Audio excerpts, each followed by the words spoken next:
siblings and sisters and brothers of God, welcome to Tuesdays for Nurture. I'm Reverend Dr. Chris Davies, and I am your host. Tuesdays for Nurture is a webinar series where we focus on education for the people of God. So we have all sorts of things each Tuesday, from faith-filled politics to interviews of key leaders to how-tos in congregational life.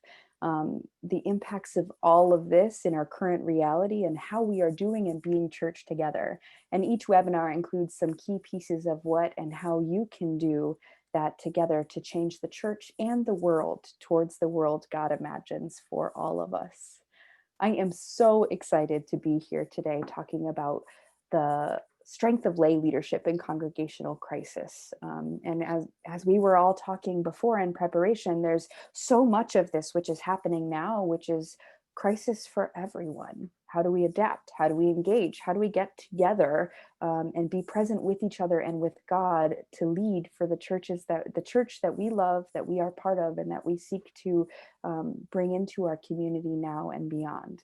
So first, I want to introduce to you Roberto Ochoa, a lay leader in the national setting, an esteemed colleague, and the program associate for congregations of color and ethnic identified congregations in the United Church of Christ. And Roberto will be leading this webinar and taking it from here to introduce the rest of our leaders. Thank you, Chris. Y que Dios les bendiga a todos. May God bless you all, and thank you for joining us today. Well, the Constitution of the United Church of Christ in Article 5 states that the basic unit of the life and organization of the United Church of Christ is the local church. And the UCC Constitution continues to affirm in Article 6 the recognition that God calls the whole church and every member to participate in and extend the ministry of Jesus Christ by witnessing to the gospel in church and society. The United Church of Christ seeks to undergird the ministry of its members by nurturing faith, calling forth gifts, and equipping members for Christian service.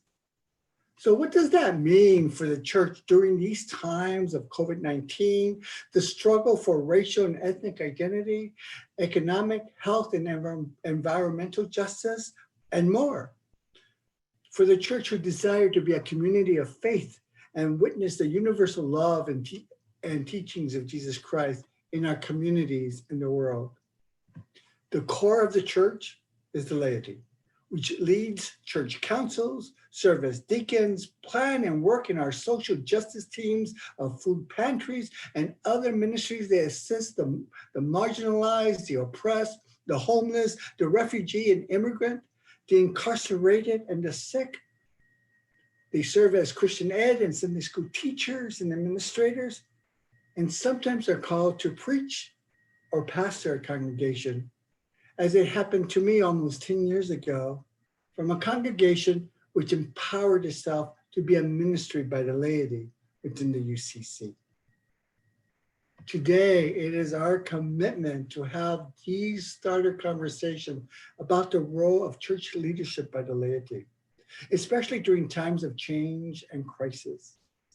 I am so pleased to have 4 extraordinary lay leaders within the United Church of Christ to begin our dialogue in this important conversation on how they see and experience their role as church leaders in our denomination. It is my pleasure to introduce them to you now. I'd like to first introduce Yesenia Menendez Sanchez, who is on the National Board of the United Church of Christ and the moderator for Iglesia Comunidad Hispana in Jamaica Plain. Hermana, ¿cómo estás? Estoy muy bien. Saludos, hermanos, hermanas, y hermanes. It's a privilege, actually. It's an honor. Thank you, Robert and Chris, for this beautiful and fantastic opportunity to have a very important conversation. But before I move forward to that, I just add maybe a little bit more about me, Robert.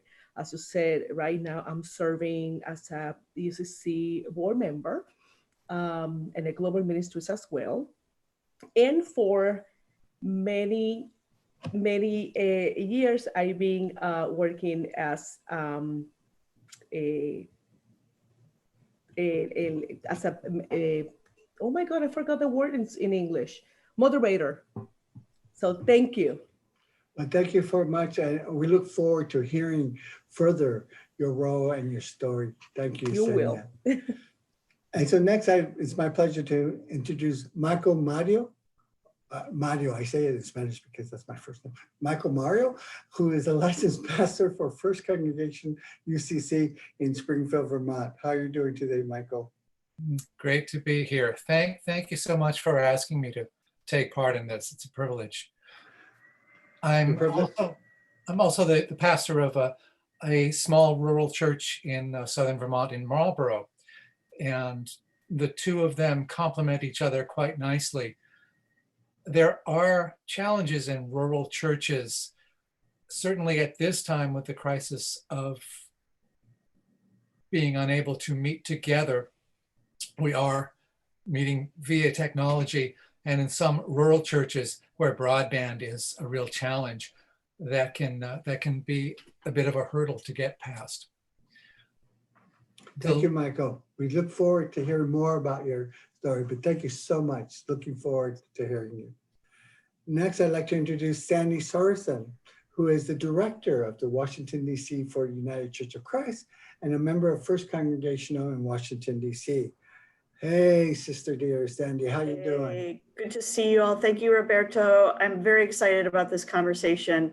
The importance of lay ministry and lay leadership in the church is something that is very, very near and dear to my heart. So I have a foot in both worlds as a lay leader. I am a part of the national setting of the United Church of Christ. Just celebrated my 30th year here in Washington, D.C. with our policy office. And I'm currently the director. And I'm also a 30-year member of First Congregational Church in Washington, D.C., and have seen many waves of life in that setting as well. So, I bring a foot in both worlds. Great. I'm so glad. Looking forward to hearing your important insights, Sandy. And thank you for your work in Washington, D.C. And finally, but not least, I'd like to introduce Scott Entwistle, who is the moderator of Christ Congregational Church, UCC in Dracut, Massachusetts. Hello, Scott. Good afternoon, everyone, and I do appreciate the being able to participate in this very important and extremely timely conversation during these stressful times we're all going through. So thank you very much for having me. Thank you, Scott, for joining us, and we look forward to hearing your story as well. So everyone, gracias for joining us today and for your participation. So, well, let's get to it. So I'd like to start off with Yesenia to share your story as a leader in your congregation and in the national setting. Thank you, Roberto. Again, I think that I started that before. So again, I've been working and it's an honor to work, right, in different settings as a UCC board, Massachusetts, and definitely as in my local church as a moderator for the last, I think, maybe 14 years. So as we've been, saying, and I believe this is not the first time that we listen to that. These are unique moments, but how we can transform the uniqueness. Are we gonna still observing this as a bad situation? It's bad, but for how long we are gonna be in that stage and not maybe start asking for lessons and what's next. So that's exactly what we've been doing in my church. I am member of Iglesia Hispana de la Comunidad in Jamaica Plain, Massachusetts. And my pastor actually is a licensed pastor, not an ordained pastor. So with that comes, different things. So during this time, of course, we had to invent and reinvent things, because if you remember, at least I can talk about the rest, Massachusetts, people of color are the one has been dying And that point specifically is very important. Why? Well, let me tell you why. Because women working when nobody is working, and due to the disparity in terms of health services. So using that as the base in our church. So we have to start moving fast, and how we can help, how we can support, how we can listen, but at the same time being church for the Latino, Latina, Latinx community. Church, we have that idea that church is the building. So how we can start creating that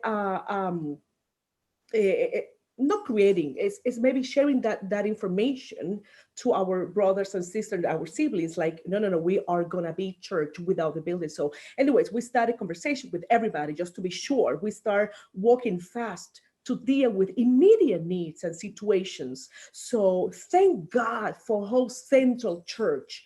I can't say, David, you have no idea how fast they connected with us. What do you need? Is everybody okay? And we say, yes, actually, we're ready, we prepared. Thank God for our congregation. So we started to start with what is the immediate situation. Then we move to, okay, how we are going to create this. So thank God again for so many beautiful people. And I have to say, my husband, he's a cybersecurity person. So he started to give us an idea. So we started with Zoom. So at this point, because I don't want to be unfair with anybody's time, at this point, we are having more services. It's incredible. So we are having Sunday, we are having Monday and Thursdays. And of course, when Sundays is like, the big, right, celebration.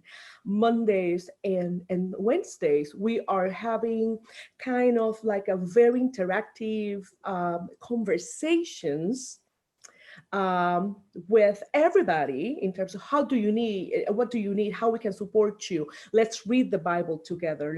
But it's like a very intimate environment for everybody. So those are a grupo de alcance. It's kind of like reaching each other. It's kind of like the translation. So those are running Mondays and Wednesdays. Thursday, we're having a Bible study with our pastor. Actually, this Thursday is my turn because our pastor is taking a break. So we're doing that. And following me on this, our children are receiving, I'm thinking in Spanish, Sunday school at 11, and our youth are receiving their classes as well, again, in that intimate environment just for them, Sundays at 6. So we are busy. My pastor is super tired, but we are happy that I can say that we're learning things. We started creating protocols to reopen the church, but we are clear about what is important and what is urgent.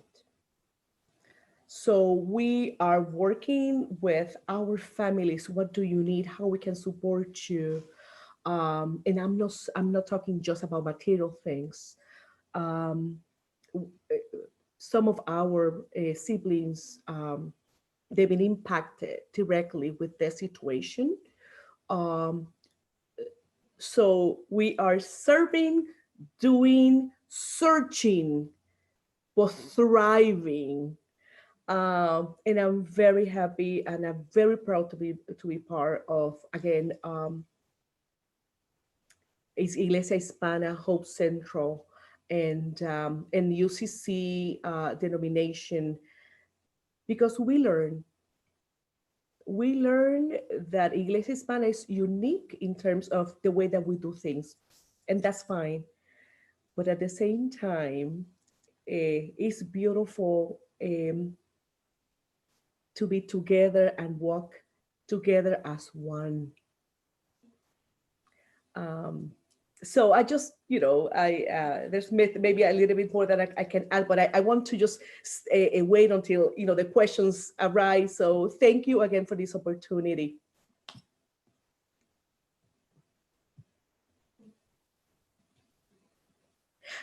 I'm sorry, I am here like posing. No, so now my brother, Michael Mario, is gonna be with us as well.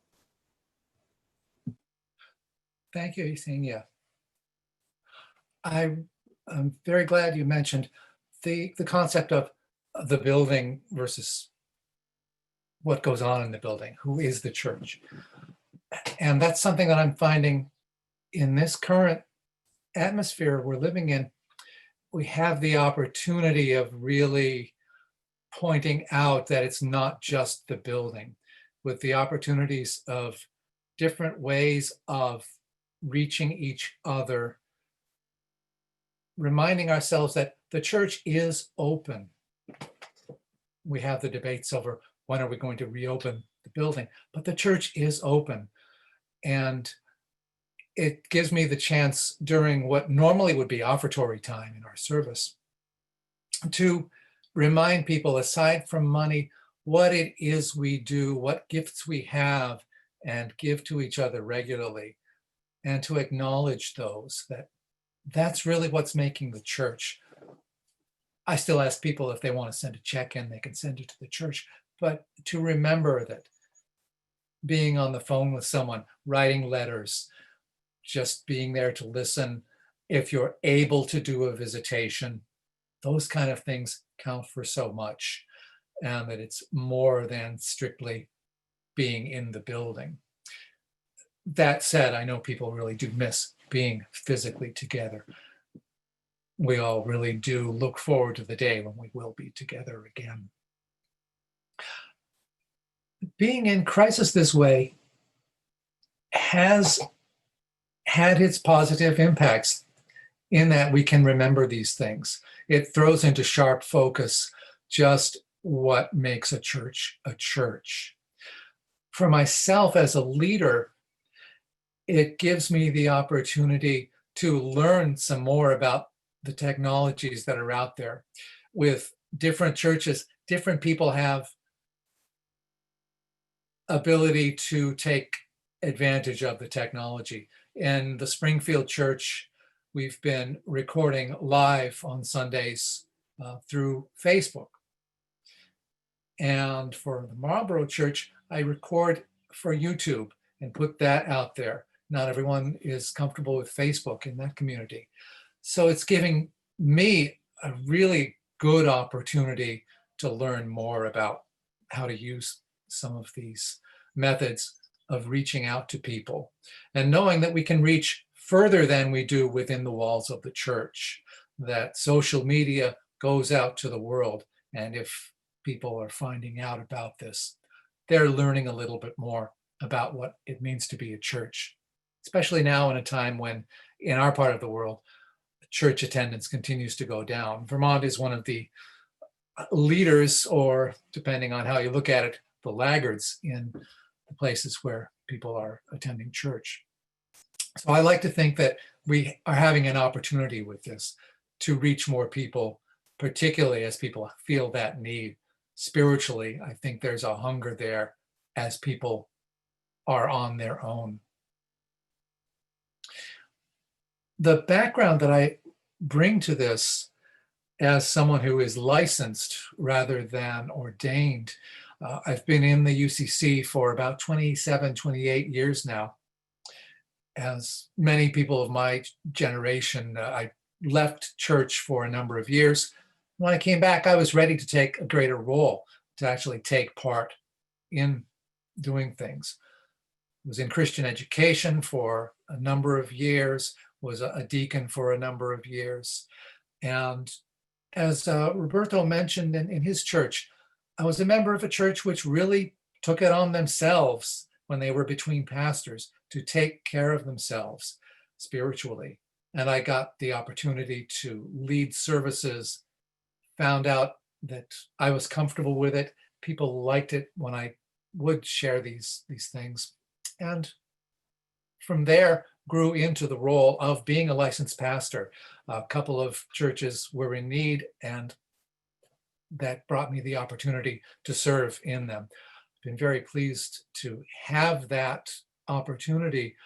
And I think what someone coming from the laity, as opposed to coming in as an ordained minister, it gives you the perspective of what folks who are around you are hungering for.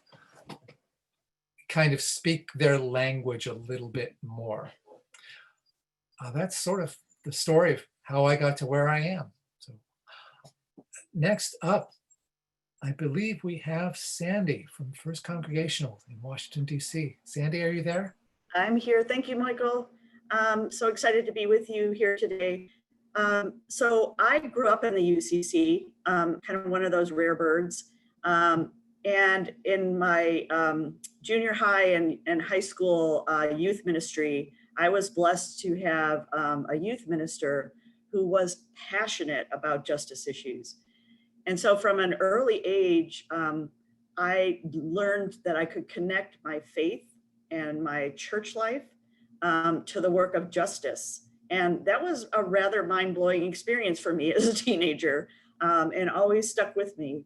And so though my path took many twists and turns, as they do, sometimes we twist towards the church and twist away, sometimes taking different routes.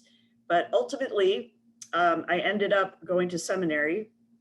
I graduated from seminary, and I found out about a position open at the United Church of Christ Washington office, and I thought that would be a great place to be for 2 or 3 years. And so now it's 3 years later, and I guess I just got so excited with the work I lost track of time. But at any rate, so I've been here for about 30 years doing that work of justice, which got so embedded and grounded in me. And I lift up that story because I really want you folks to know that it was the lay leaders in my Christian education and my youth who believed in me and took my questions seriously and wanted to hear what I had to say.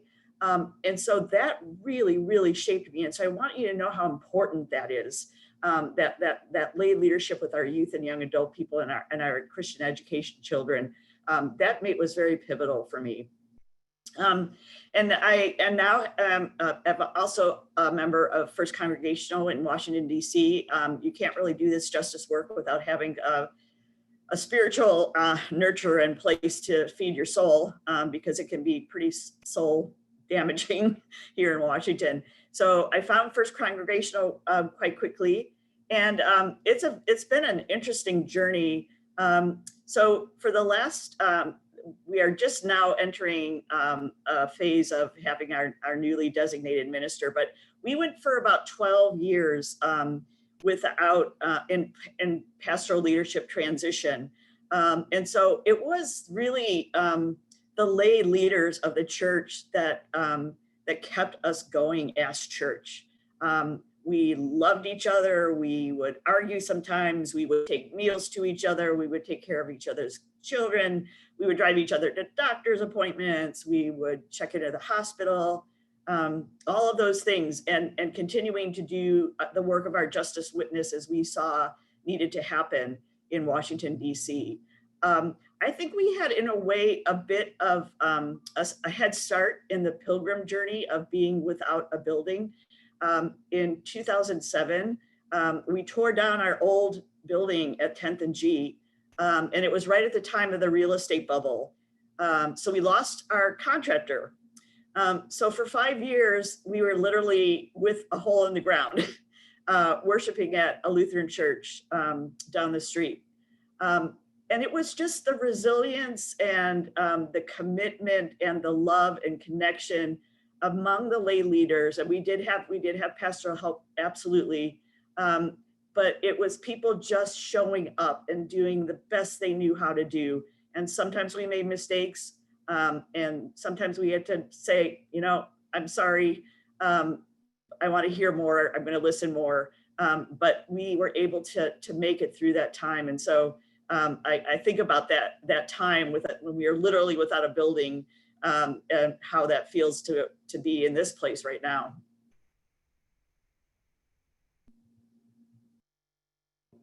And now I'd like to hand it off to Scott. Okay, thank you, Sandy, very much. My name's Scott Entwistle, and I am the current moderator of Christ Church United in Drake. It's my second term. I've served other positions, deacon, investment committee, and now we actually are the newly formed on the tech and media committee. Professionally, I've been in IT for about 30 years, so I've been able to leverage, along with, we're lucky that we have some very talented people in our congregation, and we've been able to leverage that and do a lot of tech programs and before our pandemic. So we've been able to do things like wireless new phone systems and things. So we've been able to leverage that, which has been helpful. Like many, we're currently doing our services online. So we've actually, I think, as Michael said, to some degree, there's some silver lining to this pandemic. We've realized, to their point, we're more than just a building. And we've been fortunate enough that we've increased the ability of our online streaming significantly. And just for an example, our Easter service, we were fortunate enough that we had connections from 7 different states watching our service. So there was a lot of people there that wouldn't have been able to participate without our online services. Christ Church United itself was fortunate for a long time. We had a long-term pastor, probably for over 30 years. And we were very pastor-centric. You know, we had lay leadership, and he was kind of, you know, the man to speak, right? He kind of coordinated and directed things. After he retired, we had probably about 10 or 12 years ago, we had a series of interim and settled pastors, some hits, many misses. And it's really forced our lay leadership to kind of step up. You know, we're used to being led around a little bit more like sheep than a shepherd.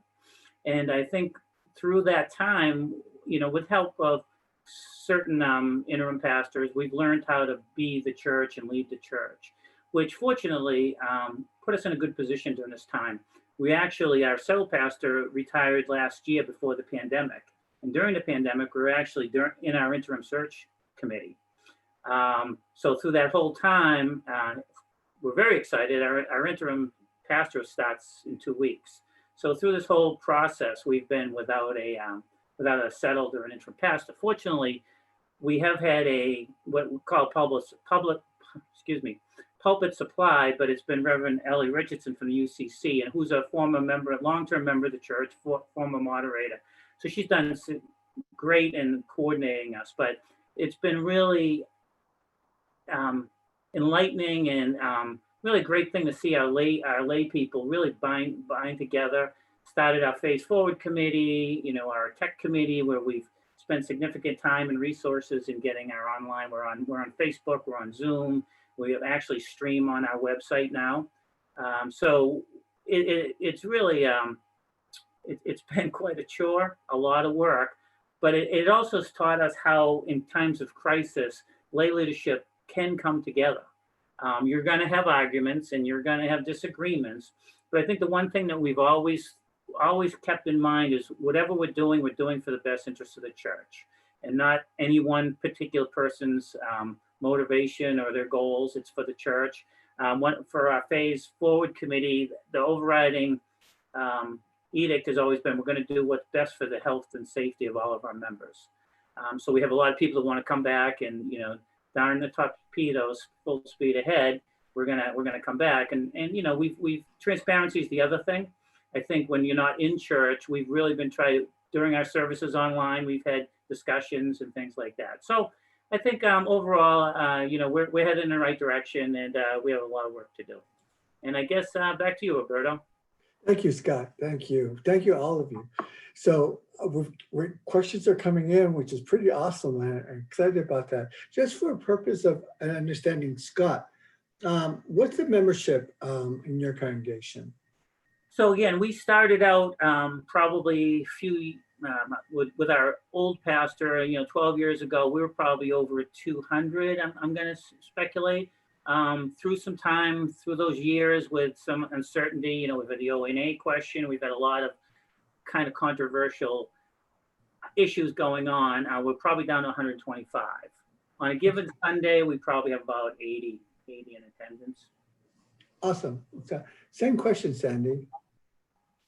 So we have a congregation of about 175 to 200, I think, members officially. And then probably, and interestingly, in our services, generally 60 to 70 people in church. We're now averaging, because of our virtual worship services, we're averaging 70 to 80 participants. And one of the really exciting things about this is that we have members of our church who live in Siberia, Costa Rica, and Mexico. And they have all been able to join us for our weekly worship services. Thank you, Sandy. So Michael, I know you're right now pastoring 2 congregations. So what's the congregation in Springfield and Marlboro?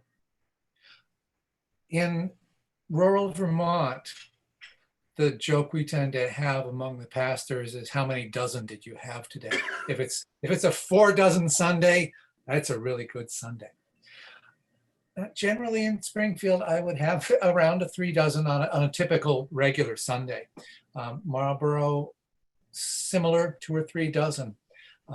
Marlboro being a very, very small town with a very close-knit community that would show up every Sunday. We did find when we began doing Facebook feeds from Springfield, we actually got more. We got people from other places, as Sandy mentioned. We got people who were unable to get out and go to church normally. And in some cases, they would be farther away, so they couldn't pick it up on the local public access TV channel, which also records it. So it's had that silver lining. Sometimes we would have over 100 people over the course of a week going to see it. Likewise, with the YouTube services in Marlboro, people can come and see it when it's convenient for them. So we do have a few more people being able to see it than normally would. People who might not normally even go, but are curious, can now go and get a sense of what we do in church without necessarily feeling like, oh, what do I do with a hymnal? Oh, I don't know this prayer. So it's had a silver lining that way. All right. Great. Thank you, Michael. Yesenia, how big is your congregation right now?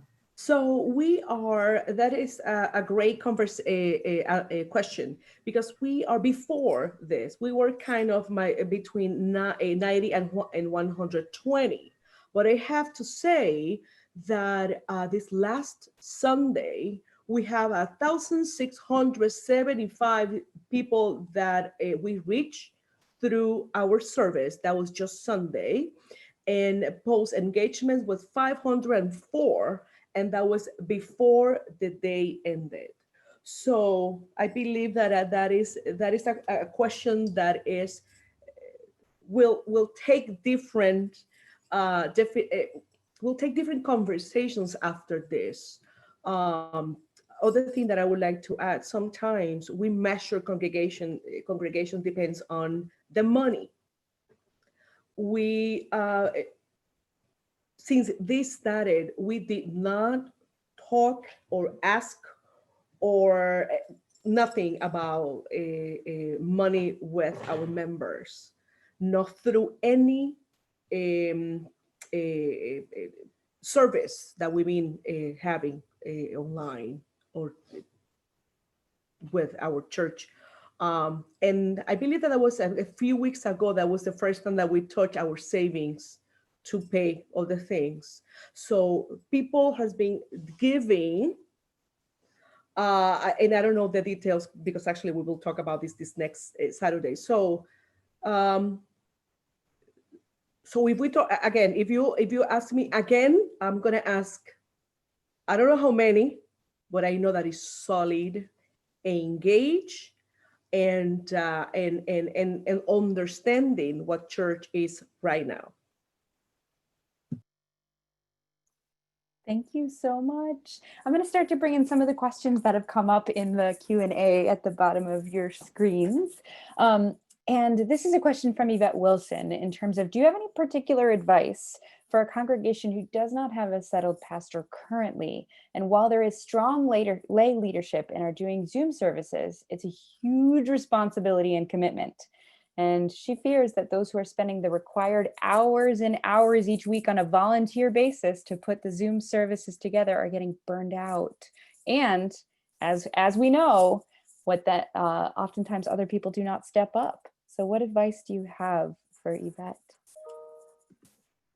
I'll jump in, Chris. I think one of the things that prevents us from getting new leadership in the church is I think it's important to be kind of self-reflective and say, and when we look at leaders who have been leaders in the church for many, many years, sometimes we have to ask, is this the only way we can do it? Do we only have to do it this way?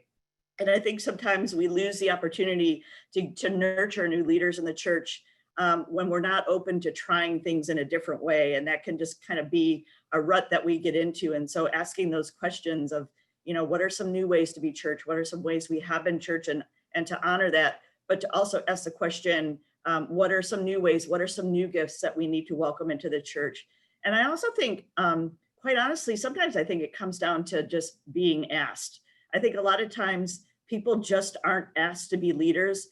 They're maybe willing, they want to, maybe they don't quite believe in themselves, but they just need to be asked.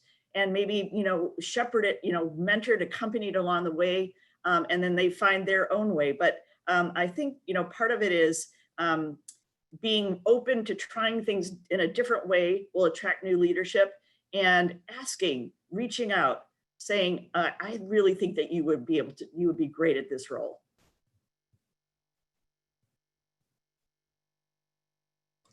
So Scott, I was wondering, regarding these online, do you allow anyone to come into your Zoom meetings, or are you doing Zoom meetings, or what do you recommend to prevent Zoom bombing? So that actually, what Sandy said is a good point.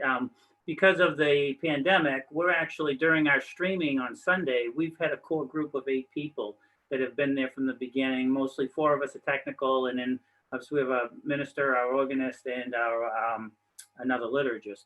So yeah, I think it, to that other question, I think you can get burned out, and I think we're all looking at it as a short-term, as a group, as a short-term commitment that we're all willing to make until we can open the church up. And we're already making provisions to recruit other staff members to it. And what the system we have is not simple. We're trying to make it simple, so there has to be some degree of technical ability.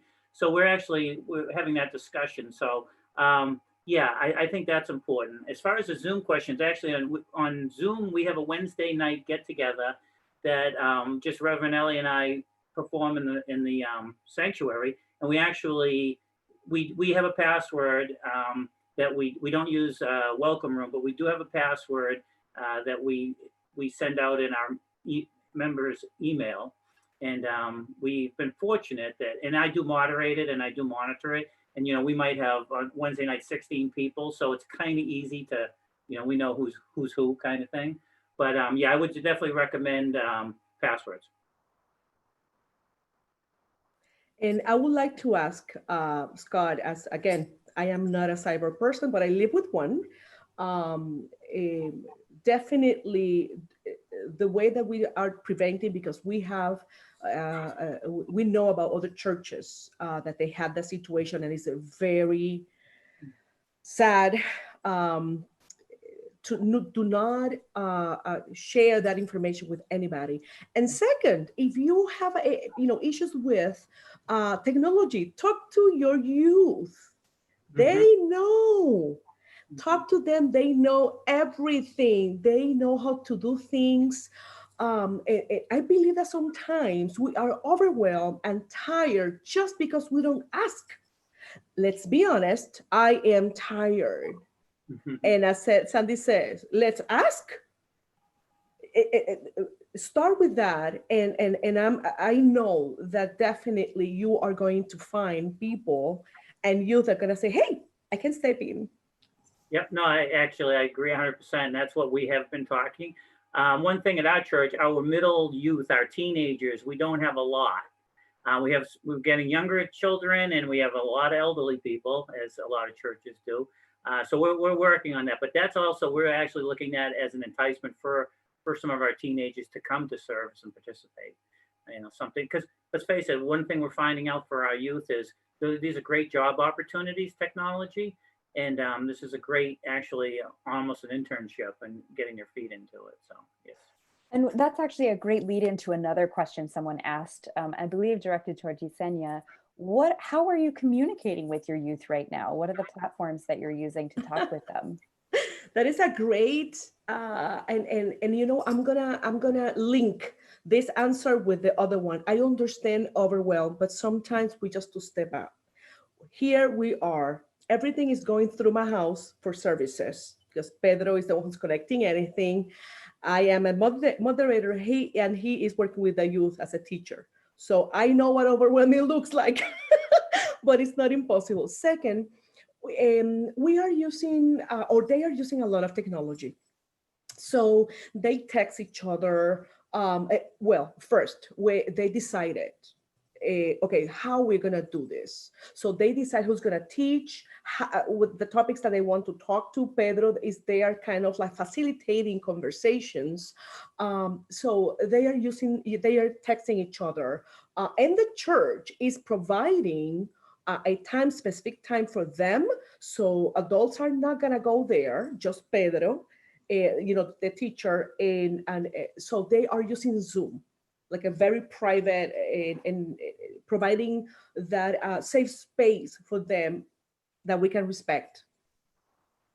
And Chris, one thing just to add to that, one thing our CE group is doing is they're actually sending out project packages to our children to do, you know, things they would normally do during school and things like that. So that's been pretty effective to keep them engaged also. That's so sweet. I love that.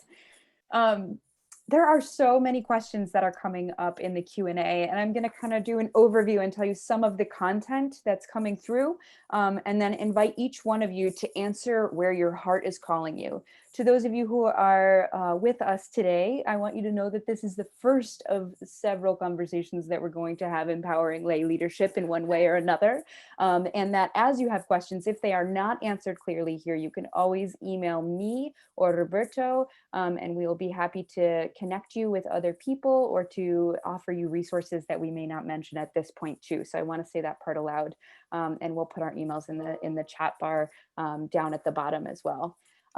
So some of the questions that have come through are about what are you doing outside of worship, providing connections for congregants? How are you engaging hierarchy within your congregations, and or the power of the lay leadership in making decisions that is not necessarily following alongside what the pastor is doing, but decisions coming from the laity to start programs.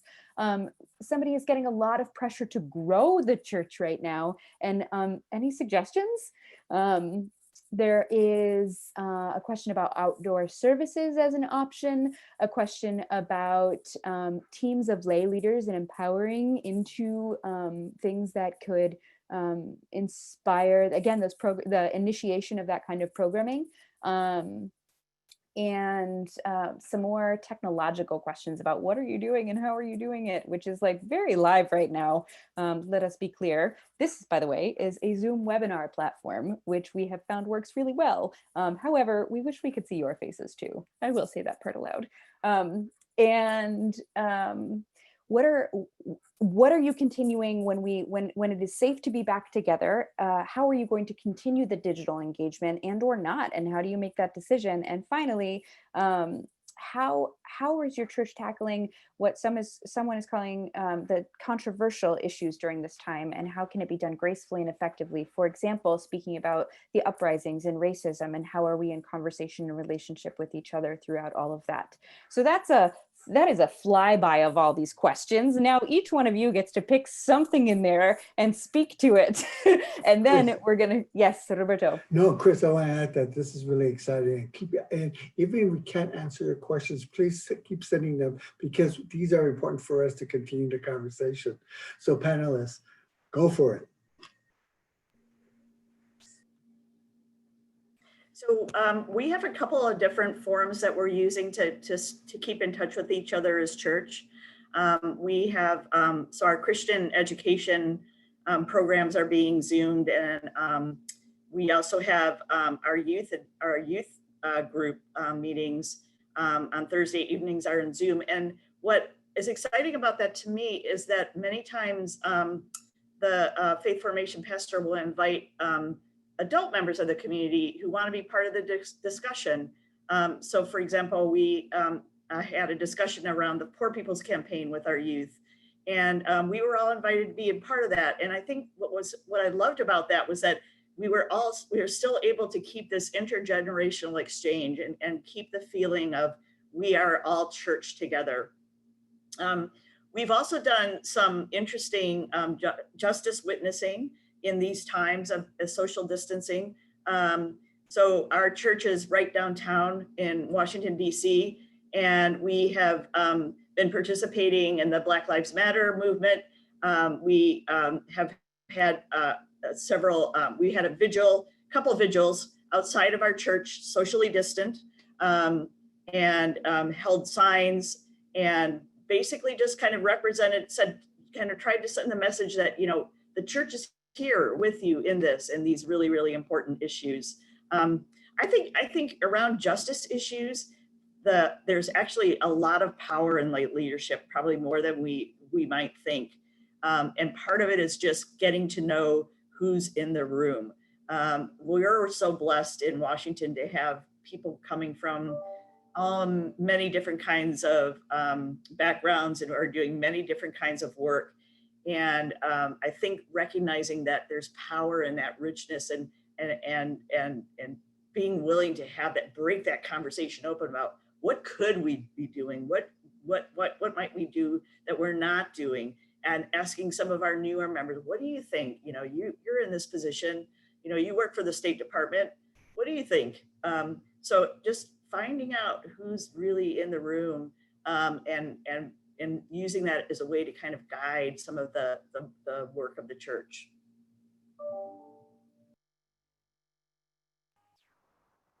I guess I'll answer a few of these questions. I know our new pastor coming in, we haven't done it yet, but as far as other types of meetings, he actually is doing parking lot meetings where people are coming in their cars, and he's a pretty technical person, has purchased a FM transmitter. So they're actually doing those services so that they can see each other.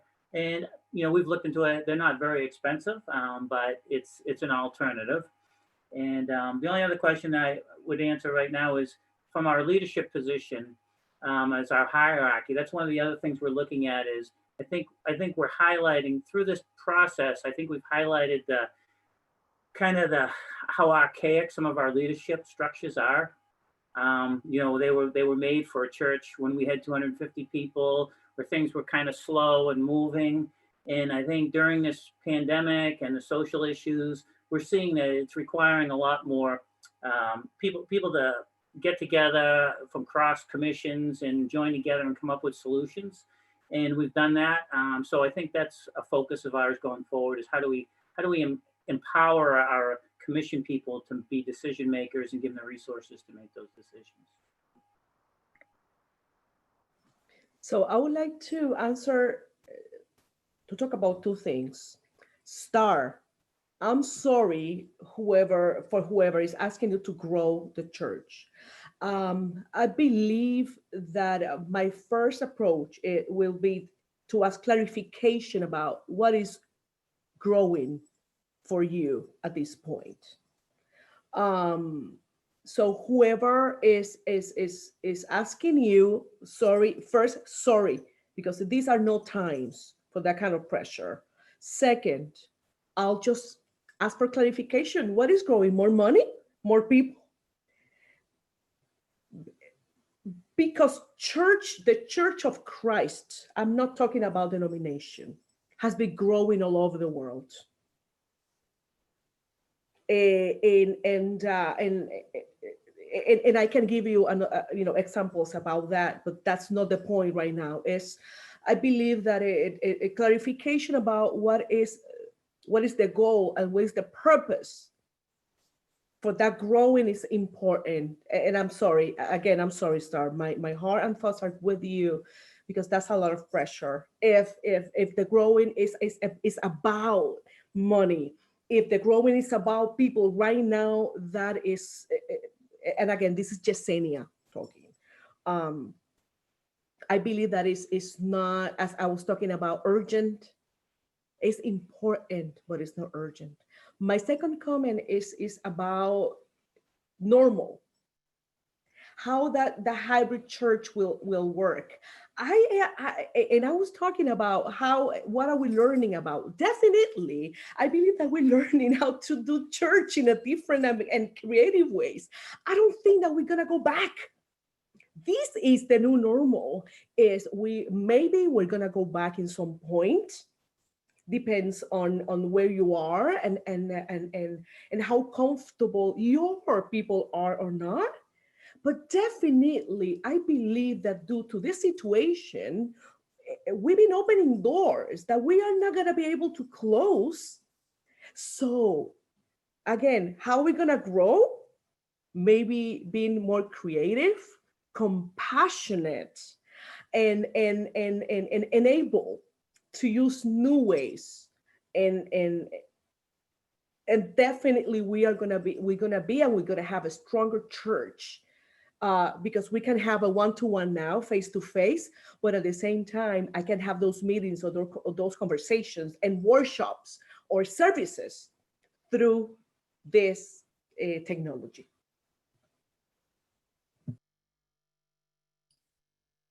I would agree with that. And also that as things get back to whatever the new normal will be in future, there are going to be people who are no longer comfortable going into the physical church.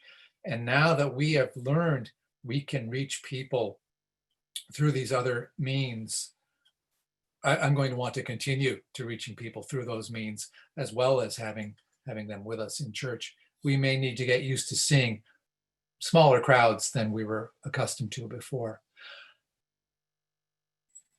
Continuing to be creative and find ways of using this technology besides for just our services. Our leadership continues to use Zoom meetings, certainly for making decisions, meeting every month. And ordinarily at our Marlborough Church, we have a hymn sing in October. We're already talking about, well, instead of a hymn sing, maybe doing a concert via YouTube instead.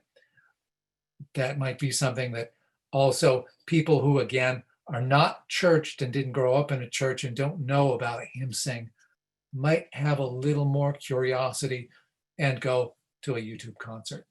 So again, not wanting to let a good crisis go to waste, we have opportunities here. Wonderful.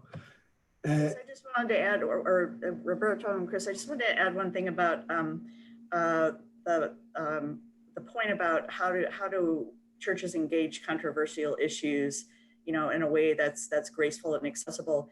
I think one way that you can do it, especially in these times, is by looking at the needs in your community, establishing relationships with the people in your community, finding out what they need. When you hear stories are transformative, and stories can transform us in a way that no, curriculum or resource or anything else can do that. And so reaching out to the community and just starting to have conversation, and then hearing from that and seeing how that might change and shift members of the congregation. So, and this is a great time to do it because there's a lot of communities reaching out who want to be connected and want to find some way of being together and meeting needs of the community. For sure, Sandy. Thank you so much. I hear you, and I so can't agree more. So as a closing, I'm going to ask those, and I'm going to ask everyone if you can do in our chat is right now, what brings you joy? What brings you joy at this moment? You know, in spite of it, what brings you joy in your involvement with UCC? So I'm going to start off with Michael. What brings you joy in a word or two? Service, being able to continue to serve and reach people, even in these times, being able to share what I have to offer. Yesenia. Being able to be provocative and start restart uncomfortable conversations. Scott. I just think the people pulling together during these times, for the single goal of it's been inspiring to see the relationships we've developed during this time. Thank you. And Sandy. What brings me joy is seeing the resilience of the human spirit in our churches, in our communities. I find that just to be remarkable, and it gives me hope.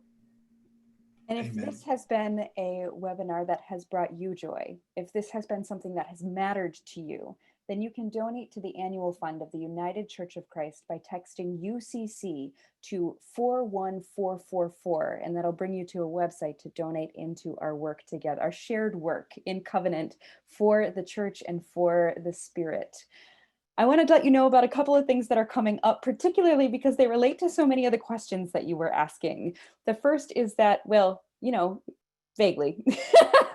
The first is that on Thursday at this time, the webinar for Thursdays for the Soul is going to be with author Catherine Foote, and she is going to be reading a story out of her work, and then so we have story time, and then giving us a tour of her baby lambs and her barn and her property. So if you need your baby lamb fix and want to see the sheep, then join us on Thursday at this time. And then next week we've got two incredibly special webinars, which are youth rallies. And this is something that the youth of the United Church of Christ has pulled together in conversation with the uprisings and racial justice and the anti-racism work that we are leaning into all together. And the webinar on Tuesday is called No Justice, No Peace. The webinar on Thursday is called White Silence and Violence, and they are in concert and conversation with each other from the youth and the young adult voices in the United Church of Christ. So thank you so much for being with us today.